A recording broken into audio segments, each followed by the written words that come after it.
இதுக்கெல்லாம் நம்ம வந்து தொடர்ந்து வகுப்புகள் வழங்கிட்டு இருக்கோம். இந்த வகுப்புகளில் கலந்துக்கணுங்கிறவங்க ஒரு கான்டாக்ட் நம்பர் வரும், அதில் தொடர்பு கொள்ளுங்கள். அனைவருக்கும் வணக்கம். மெட்ராஸ் உயர்நீதிமன்ற தேர்வுக்கு செய்முறை தேர்வு மற்றும் நேர்காணலுக்கு எப்படி தயாராகிறது அப்படிங்கிறத பற்றி தான் இந்த வகுப்பில் பார்க்க போகிறோங்க. செய்முறை தேர்வுக்கு எப்படி தயாராகணுங்கிறத ஏற்கனவே நம்ம பல வகுப்புகளில் சொல்லியிருக்கோம். அதே மாதிரி செய்முறை தேர்வை செஞ்சும் காமிச்சிருப்பாங்க நம்மகிட்ட வந்து படிக்கக்கூடிய மாணவர்கள். நேர்காணலில் இன்டர்வியூ பேனலில் எப்படி உட்கார வச்சு நாங்கள் ஆப்போசிட்டில் கேள்வி கேட்டிருக்கோம், அதையும் பார்க்குறீங்க. சரி, இந்த மாதிரி கேள்விகளுக்கு எப்படி நாங்கள் தயாராகணும் அப்படின்னு யோசிக்கிறீங்க இல்லையா? ஸோ அந்த ஒரு தயாரிப்புக்கான பணிகளை எங்கிருந்து நீங்கள் தொடங்கணுங்கிறத தான் இந்த ஒரு காணொலி மூலமாக நீங்கள் தெரிஞ்சுக்க போகிறீங்க. ஸோ அதனால் இந்த செய்முறை தேர்வு முடிஞ்ச உடனே உங்களுக்கு இன்டர்வியூ பேனலில் உட்கார வைக்க போகிறாங்க. இன்டர்வியூ பேனலுமே உங்களுக்கு வந்து ஒரு மார்க் கொடுக்கக்கூடிய ஒரு ஏரியா தான்.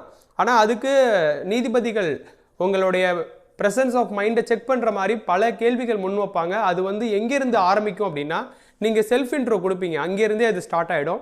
சரிங்களா? அந்த இடத்துல நீங்கள் என்ன பண்ணிடணும் அப்படின்னா, செல்ஃப் இன்ட்ரோ எப்படி கொடுக்கறதுன்ற ஒரு வரையறைக்குள்ளே வந்துடணும். செல்ஃப் இன்ட்ரோனா நீங்கள் பாட்டுக்கும் ஏகப்பட்ட தகவல் கொடுக்கக்கூடாது. சொல்ல வர தகவலை ஒரு ஃப்ளோவில் கொண்டு வந்து நிப்பாட்டணும். ஓகேங்களா? அதாவது என்னுடைய பெயர், என்னுடைய மாவட்டம், என்னுடைய படிப்பு, என்னுடைய பணி, அந்த அடிப்படையில் கொண்டு வந்து தான் அந்த சுய விபரத்தை கொண்டு வந்து நிப்பாட்டணும். ஸோ ஃபைனலாக இந்த ரெண்டு இது சொல்கிறீங்க இல்லையா? படிப்பு சொல்கிறீங்க, பணி சொல்கிறீங்க. இங்கேருந்து கூட கேள்விகள் தயாராகும். ஓகேங்களா? எப்படின்னா, இப்போ நான் வந்து எம்எஸ்சி ஸ்டூடெண்ட்டு அப்படின்னு சொல்கிறேன்னு வச்சுக்கோங்களேன். எம்எஸ்சி படிச்சுட்டு ஏன்ப்பா இந்த லைனுக்கு வரீங்க அப்படின்னு கேட்பாங்க.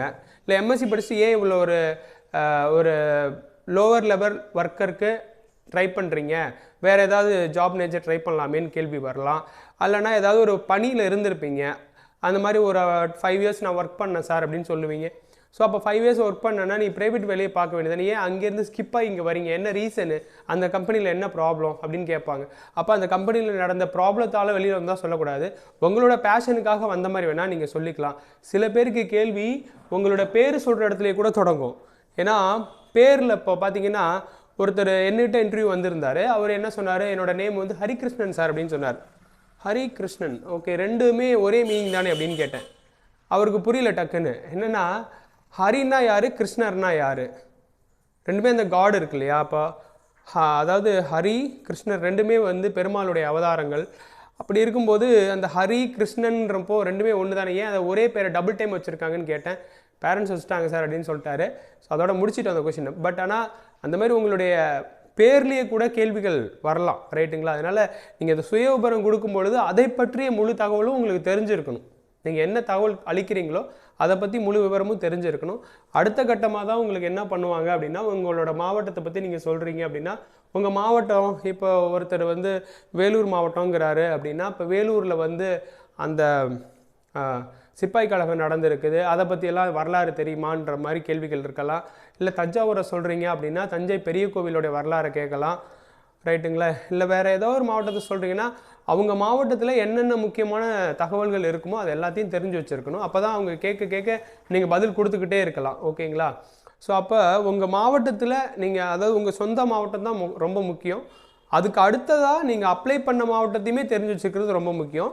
இப்போ உங்கள் சொந்த மாவட்டத்தில் ரொம்ப முக்கியமாக நீங்கள் தெரிஞ்சுக்க வேண்டிய ஏரியா எதுங்கிறதையும் இங்கே நான் தெளிவுபடுத்திடுறேன்.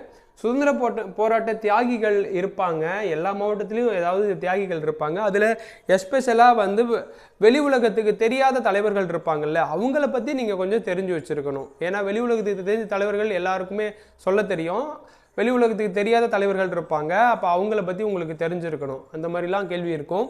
அதுக்கப்புறம் தற்போதைய ஆட்சியர்களாக இருக்கக்கூடியவர்கள், அது வந்து கலெக்டராக இருக்கட்டும், எஸ்பியாக இருக்கட்டும், தாசில்தாராக இருக்கட்டும், அந்த மாதிரி இருக்கிறவங்களெல்லாம் தெரிஞ்சு வச்சுருக்கணும். அதுக்கப்புறம் நீதிபதிகளாகவும் இருக்கலாம், அந்த மாதிரி தெரிஞ்சு வச்சுருக்கணும்.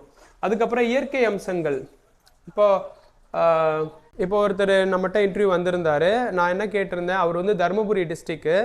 நான் என்ன கேட்டிருந்தேன், அப்போ தருமபுரியில் அந்த காவிரி ஆறு இருக்கு இல்லையா, அது வந்து என்ட்ரி ஆகிற இடம் எதுங்க அப்படின்னு கேட்டேன். ஒகேனக்கல்னு சொன்னார்.